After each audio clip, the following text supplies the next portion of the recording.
So let me follow up on the film industry, if I might. And as I understand it, we are currently we're currently number one in the world in terms of films that are movies that are filmed, TVs programs that are filmed in Louisiana. Am I correct? I think you are correct. Yeah, thank you. Yeah, we were recently ranked the number one feature film production destination for calendar year 2013 by our counterpart out in California. So that was a great pat on the back for what we do here in the state of Louisiana, and the tremendous strides that we've made in that industry and the fruits of that labor are certainly showing off. But it's not just the tax credits that is bringing people here, bringing the Brad Pitts.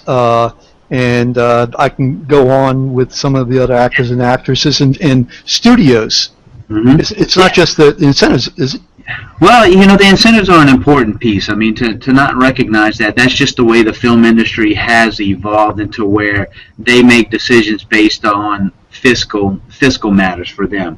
However, philosophically speaking, if you have a great incentive but you don't have the support structure built up around it, then it's just a number and you can't maximize that return on that spend. So what we've been able to do is really focus our efforts on streamlining the program, making it easy, and at the same time working with companies to develop a great infrastructure. We have sound stages located throughout the entire state. We have a great crew base. We have film-friendly communities where people still aren't so worn out by the presence of film companies that they welcome them in, and it's a great experience for anyone coming in to shoot here in Louisiana. We have a temperate climate, things that you don't necessarily think of. It's sunshining year-round, so you can come to Louisiana in the dead of winter and have a great experience where it's not too cold or snow or anything like that. We have a unique historical and cultural tie to the arts, and so those things really give the creative people a sense of time and space and a tie to history that you don't get anywhere in the U.S. And so it's a combination of all those things. You've got support from the governor through the legislature on down to at the community level with mayors and city councilmen to the individual residents. So it's been a very, very good experience overall. Where are the opportunities in that particular sector, film? Are we producing or we? I mean, we're filming, right? But are we the second half of the production? Are we strong there? Are there opportunities there? There are opportunities across the spectrum. I think the next steps for Louisiana would really be to take what we have accomplished today and make sure that it's long-term and self-sustaining. So that goes from fostering the idea through distribution. I don't know what that plan looks like, but certainly the opportunities for anyone, if you want to work below or above the line, are here in Louisiana. I've got a few friends out on the West Coast that continue to wait tables, and I'm like, why are you working in a restaurant here in LA when you could be at home working? And so it is there's ample opportunities in the post-production space, in the distribution space, and it really all over the place. Ronnie, Wayne, you have friends that probably need to get into the film or any one of these entertainment industries. Well, of course, we all know somebody that wants to be famous.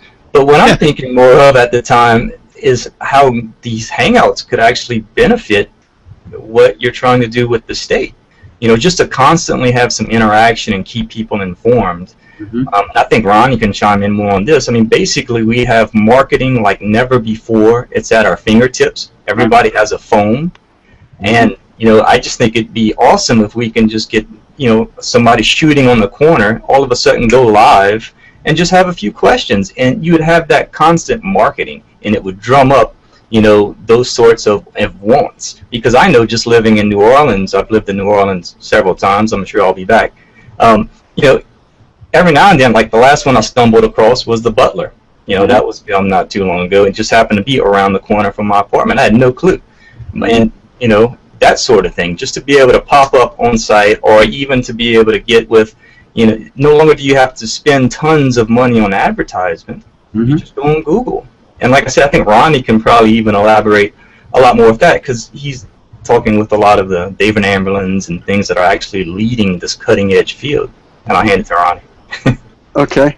Well, some of the ideas are that we can take, Wayne had alluded to it or mentioned it, this thing right here, which is called a cell phone, and this turns into your own TV truck. So you can be walking around on the set and doing behind-the-scenes broadcasting of what's going on, and potentially grab one of the stars and bring them over and just ask them a quick question, and somebody can actually interact with them live, and that can bring buzz to the space that shows off that there's all this film development going on right in their backyard.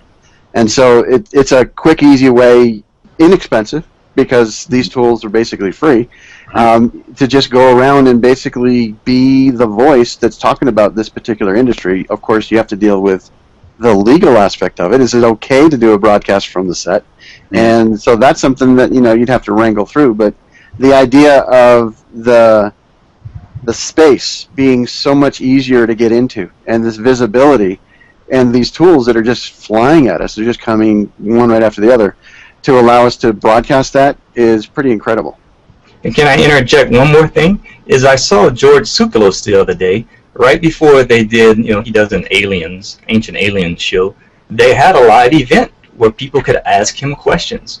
So there are people in the major, industries out there starting to use these tools. And we have them here. So, it's just figuring out, like I said, maybe some of those legal things like Ronnie alluded to.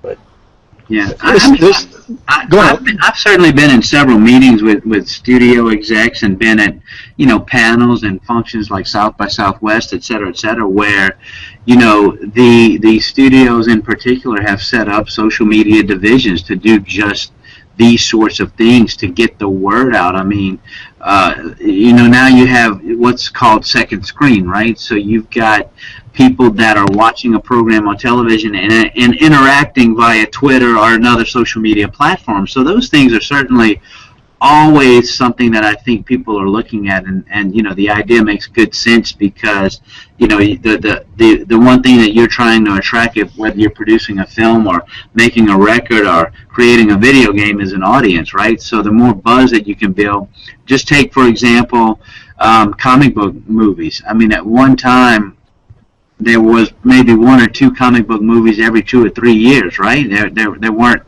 We weren't inundated and one coming out year after year. But what did they do smartly? They went to all the comic book fans and brought them into the process, and invited websites like Ain't It Cool News and what Harry's doing over in Austin. They invited them to the set to make sure that they had that interaction. So it makes sense that the next logical, natural evolution of technology would be something like you guys would propose.